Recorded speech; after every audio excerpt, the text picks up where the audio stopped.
Hello and welcome to this edition of Business Spotlight. I'm Reza Kudus from Action Coach, and I'm thrilled to be joined today by a very special guest. And it's David Brinson, the MD, Managing Director of Good. Hi, David.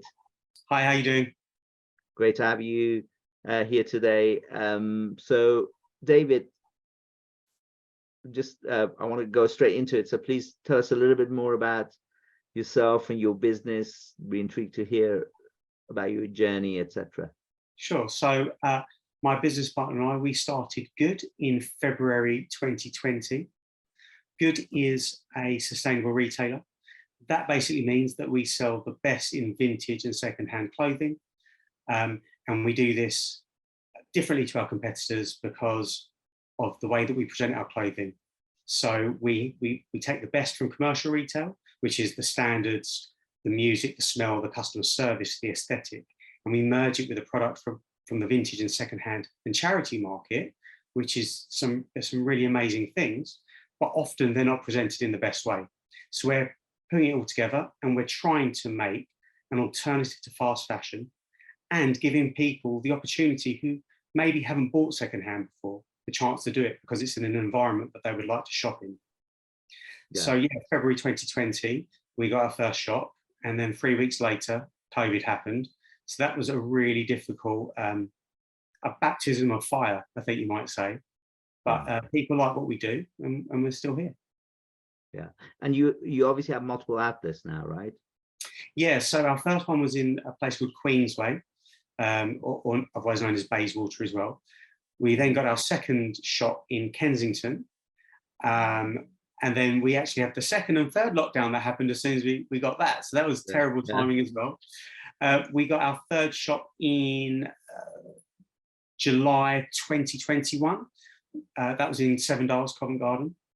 And we've just opened our fourth shop in London Bridge train station. Fantastic. So in a short space of time, in very difficult circumstances, grew to a substantial business, which is which is inspiring. So what actually got you to start your business? What inspired you to start? So it's a good question. So I think I've always been quite entrepreneurial. At school, I would always look for ways to make a bit of money where I could. I went into management training in nightclub management with a company called First Leisure. This would have been 22 years ago. And I just really enjoyed working with people, both teams and with customers. I've been in retail, hospitality, leisure most of my career. Then when the 2008 credit crunch happened, recession there, I was doing project management and I moved into doing more project management with local authorities. And I did environmental project management for Lewisham Council, which is in South London. And one of the things I did with them was a project on textiles and seeing the incredible amount of textile waste that we have in the UK. And that kind of lit something in me with a passion, because I've always liked clothing. That lit something in me. And then I went back into retail, but into charity retail. And I was in charity retail for about 6 years and I really enjoyed it. But there was only so much I could do in charity retail because the cause always comes first, not the retailing, which is the way it should be. But I decided that I wanted to be my own boss. I wanted to do everything my way. And that's one of the reasons why I spoke to Vicky, who's my business partner, and we said, let's give it a go. Wow, fantastic. What a story. And I was going to ask you about the challenges you faced. Obviously, you mentioned the big one, which was COVID. Obviously, that was an unusual. Other than that, was there any, what was the main challenge when you first started? So I think it's going to be the same with every business. Cash flow is always the biggest challenge, making sure you've got enough money to pay your team, to pay your landlords, to pay all your bills, and then maybe if there's anything left, you might get something at the end of that. So that was a real challenge. So coming from being a senior manager in an organisation, I was responsible for a P&L, which is really straightforward because if I made money at the end of the month or hit my budgets, then pat on the back, well done, great, let's go again next month. But when you go to your own business, yes, you have a P&L, but then you've got to worry about a balance sheet and cash flow as well.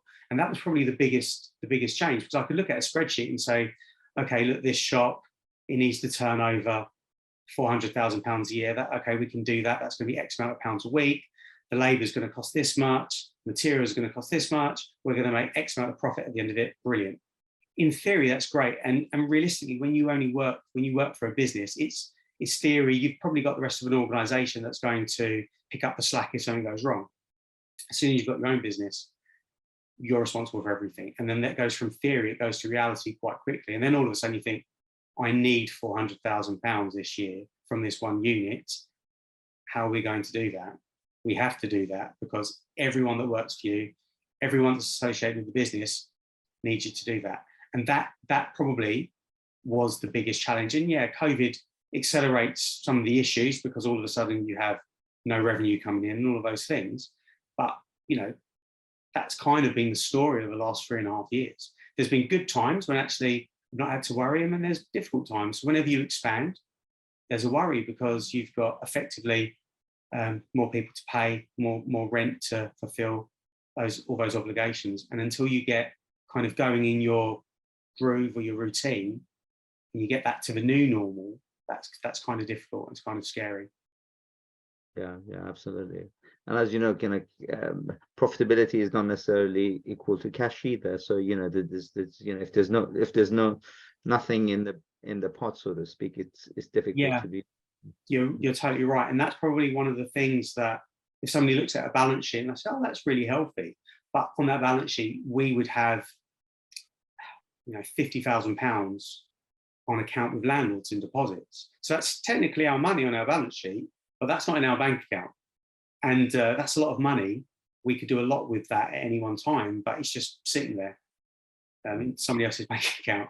So that kind of thing's frustrating, and kind of getting used to that's a challenge. Yeah, absolutely. And was there a significant turning point for you? Because obviously you've grown in a difficult time, but was there something that actually speeded that up? Yeah, so obviously I mentioned the C word again, COVID. That's really bad, and it was bad on so many levels. Let's forget the kind of health levels, anything like that. We just focus on business. It was bad for business. However, opportunities have come out of it.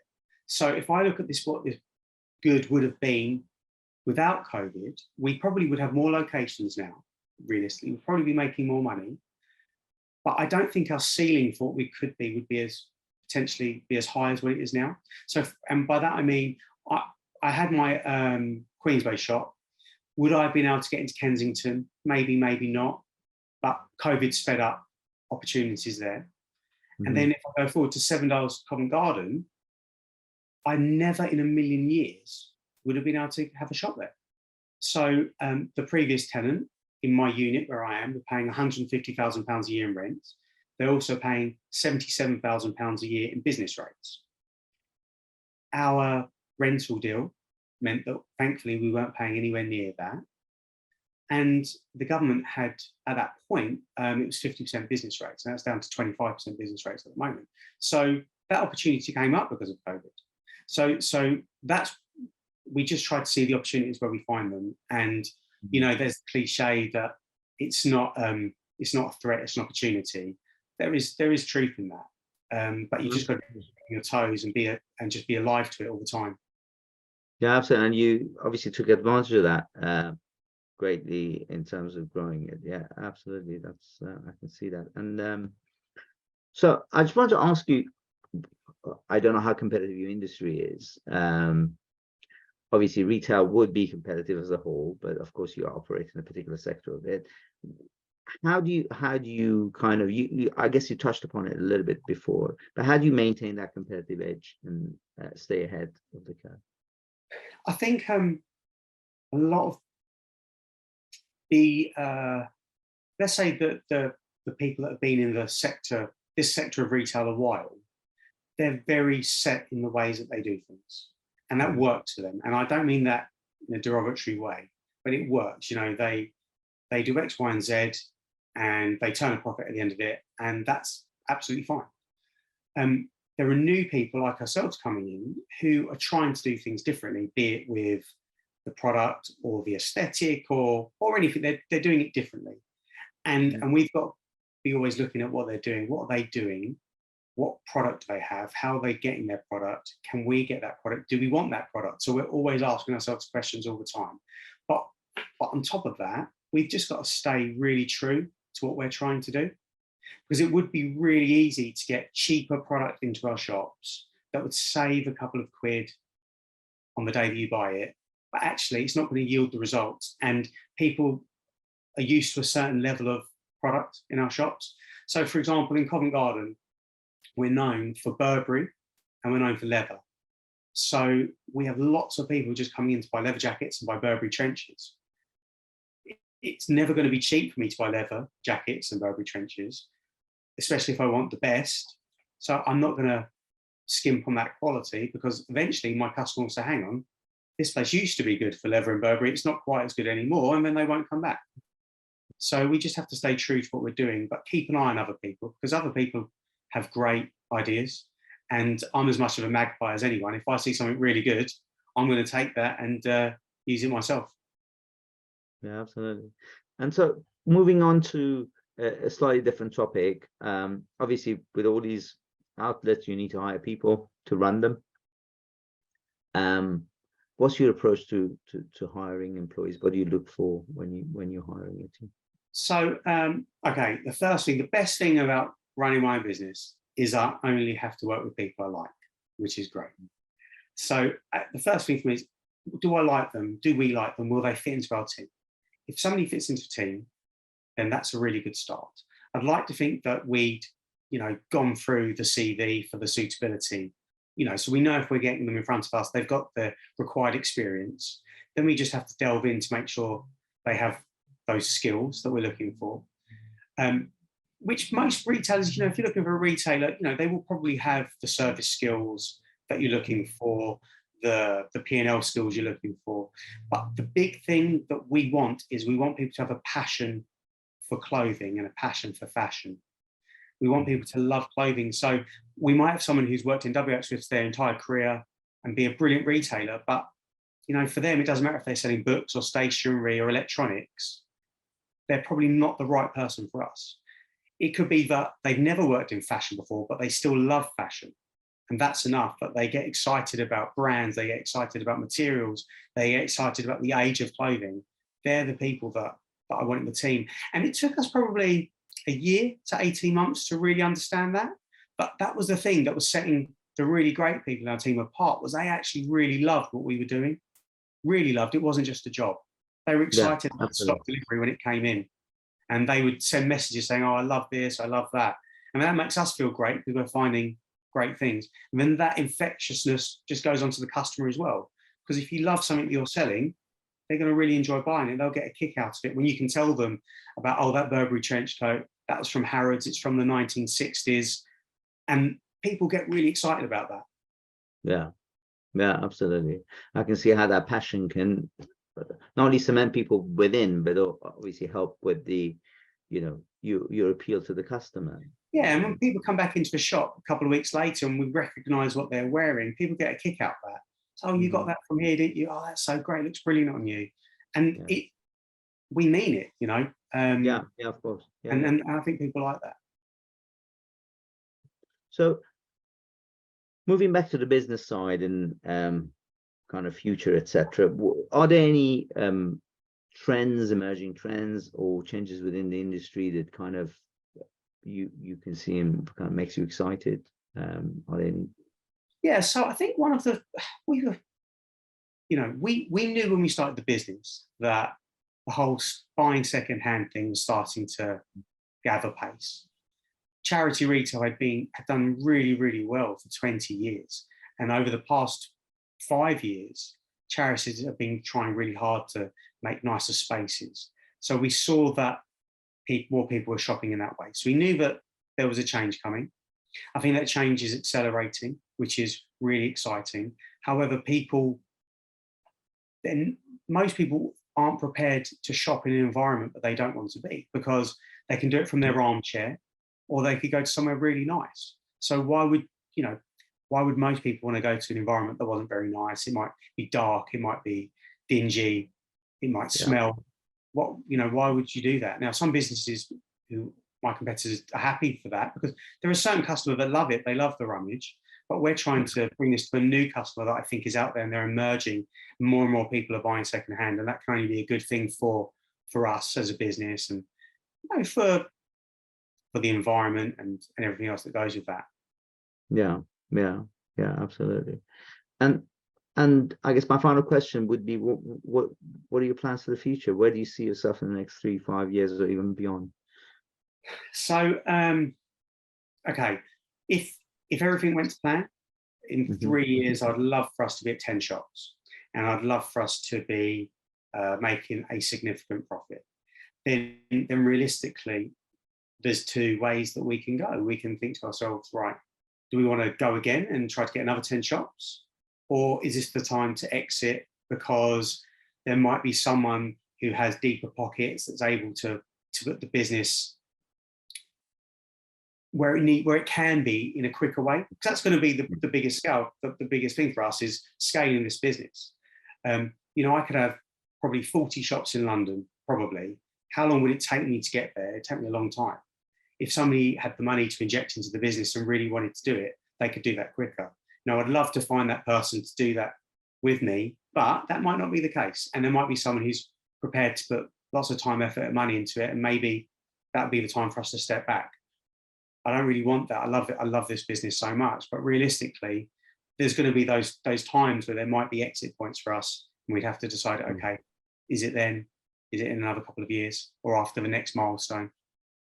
Yeah, absolutely. So the ultimate goal is growing the business, right? And whether you do it or whether it's done with the help of others, right? Yeah, and you get people making really hyperbolic statements, but I can't see why, with the scale of textile waste in this country, and I don't think that's going to change. Even if another 30% of people decide to buy secondhand, that's not going to change the amount of waste. Just with a growing population, it's not going to change. Yeah. We could have 50, 60 shops. We could be on multiple high streets throughout the UK, and we still wouldn't run out of clothing to sell. So this opportunity is huge. The volume of textile waste in the UK is mind-boggling, and just what we sell back is just the tip of the iceberg.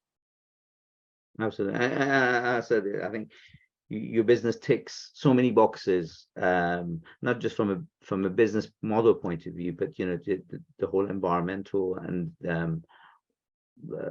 how that helps the environment, and how the awareness of individuals within our society has meant that more people are looking at this.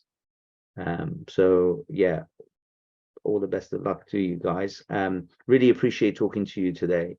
I really enjoyed our chat. I learned a lot about your world, and there was lots of golden nuggets for people to take away, and great shares. So wish you all the success in the coming years, and hopefully you get to where you want to get to in the next in the near future. Yeah, absolutely. Thank you so much. I really enjoyed it. Thank you. I really appreciate the opportunity to talk about my business. Thank you. Thank you. It was a pleasure meeting you. Thanks.